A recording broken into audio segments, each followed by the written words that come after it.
안녕하십니까, 박병욱입니다. 소련은 1945년 8월 9일 날 대일전에 참전했습니다.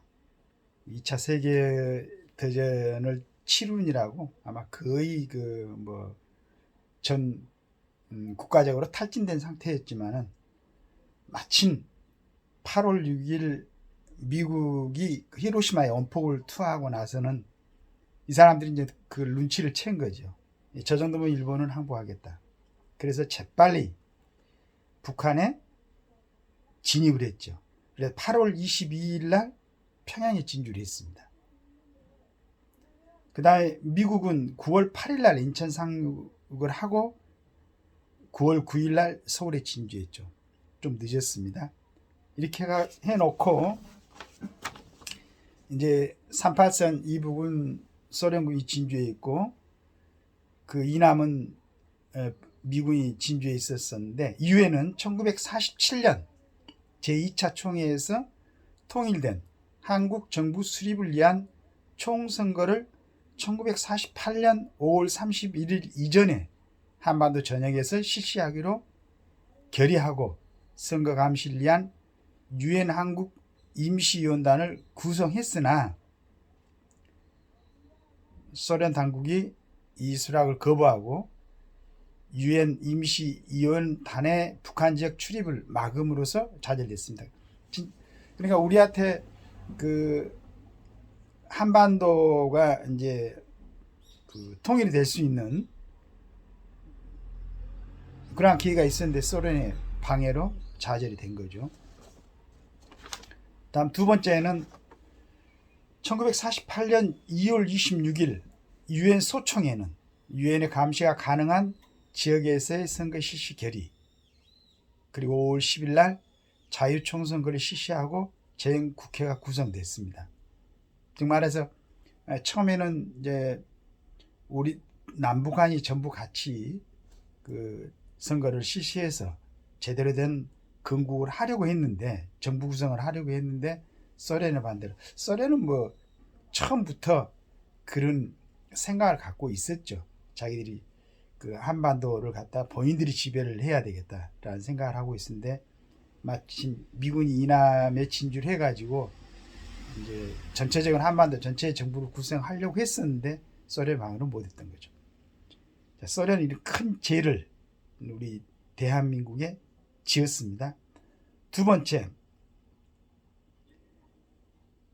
소련은 북한에 김일성을 사주해갖고 6.25를 일으켰죠. 일으키는데 주된 역할을 했었습니다.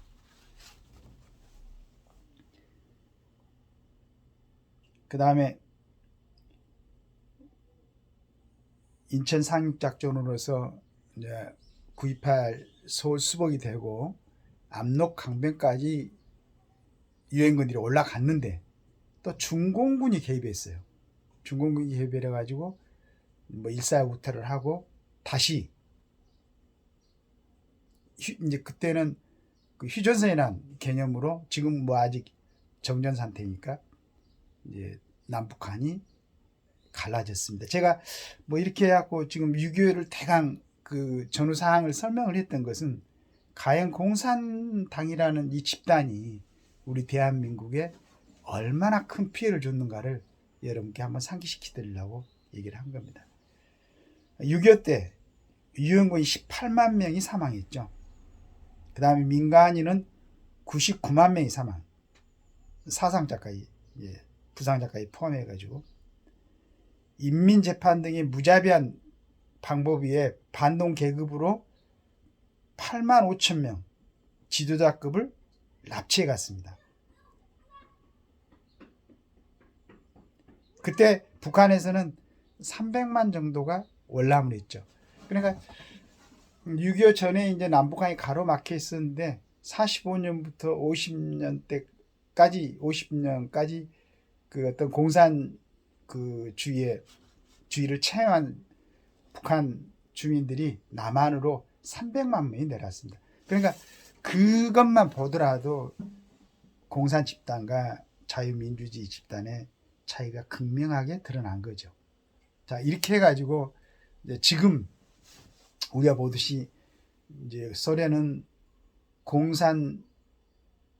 소련이 해체가 됐죠. 공산주의 해체된 게 아니고 소비에트 연방이 해체가 되고 좀 변화가 약간 있지만은 지금도 전체주의로 이제 뭐 푸틴 같은 사람이 자리를 점하고 있고, 중국도 마찬가지로 뭐 어떤 경제는 많이 이제 자본주의화 돼가고 있는데 정치는 역시 공산당 일당 독재해 가지고 전체주의화 돼 있죠. 그러니까 북한은 뭐 여러분들이 잘 아시다시피 뭐 그런 상태고.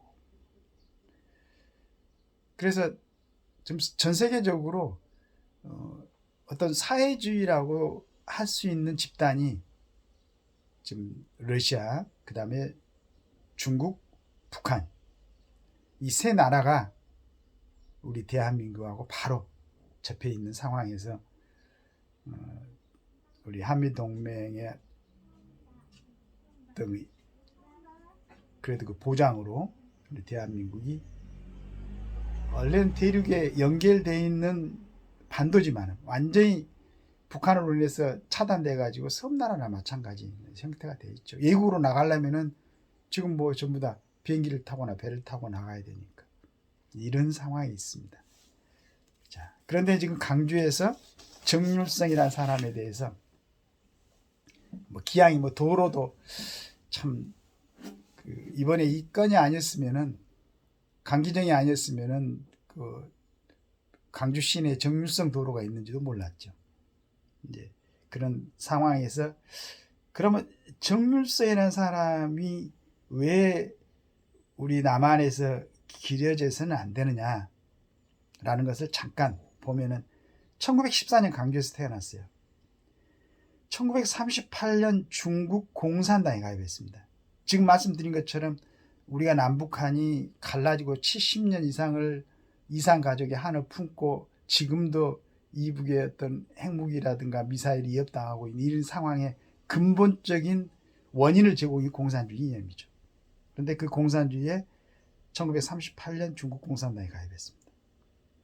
거기에서 팔로군 행진곡 공산당가 군가를 작곡했고 1945년 12월 북한으로 넘어왔습니다. 그때 이제 우리나라가 해방이 되고 북한의 공산주의 정권이 들었으니까 중국에 있다가 북한을 넘어온 거죠.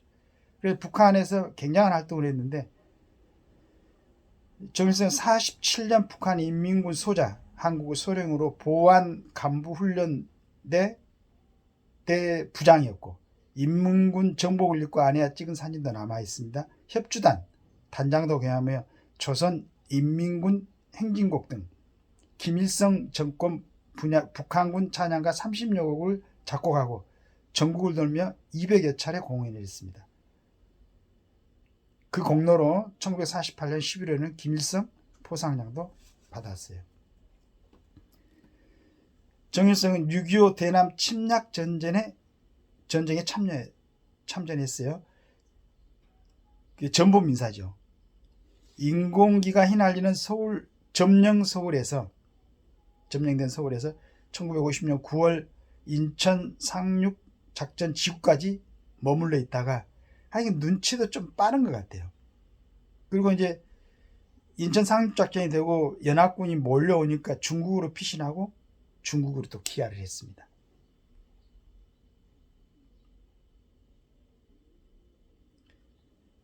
그러다 다시 일사후퇴 때 중국군 이제 장교로 돼가지고 서울에 돌아와서 서울 시해를 돌며 조선, 궁정, 악보 등 유물을 약탈해 갔습니다.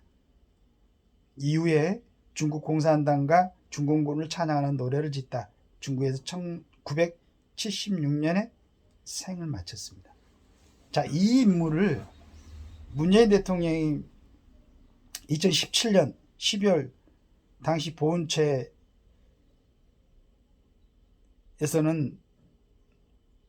문재인 대통령 때 정율성 서훈 신청을 받아 심사했으나 도저히 아무리 찾아봐도 이게 뭐 줄 수 없었기 때문에 탈락을 했죠.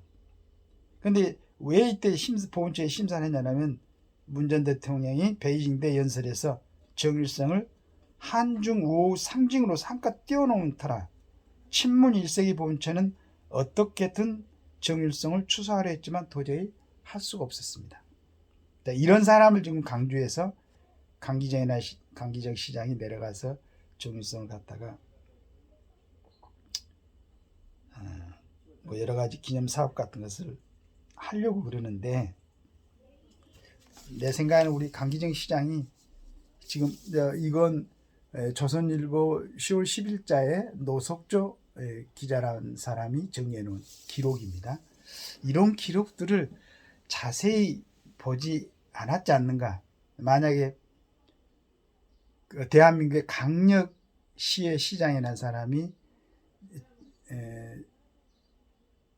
정일성의 이런 과정을 봤다면은, 전력을 제대로 파악이 됐다면은 강주에서 그런 뭐 기념 사업을 하거나 기념관을 짓거나 뭐 공원을 조성을 한다든가 이런 것은 안 했을 것이다.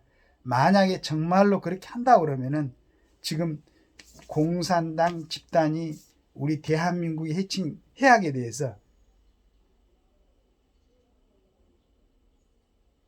생각은 안 했던 걸까요?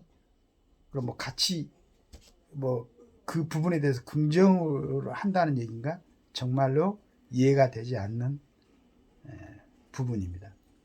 소위 우리나라에서 국회의원으로서 정치를 하고 각 지방단체에서 지방단체장으로서 일정 지역의 행정을 담당하는 사람들은 저번에도 제가 말씀드렸지만 국가의 어떤 정체나 국채에 충성을 하고 국가의 헌법과 법률에 위배되지 않는 그러한 시각을 갖고 있어야 그런 정치야만이 정치인으로서 국민들한테 대접을 받을 수가 있다. 다시 한번 잘 생각해보고, 그리고 우리 사랑하는 강주 지역의 시민들 좀 더 정일성에 대해서 자세한 연구를 해보시고, 과연 이 사람의 어떤 기념사업이 우리 빛고울 강주에서 진행돼야 하는가를 시민들이 판단해 주시기 바랍니다. 그리고 우리 강주가 정말로 문화 전통을 자랑하는 대한민국의 남쪽에서 가장 빛나는 그러한 도시가 될 수 있기를 희망합니다. 감사합니다.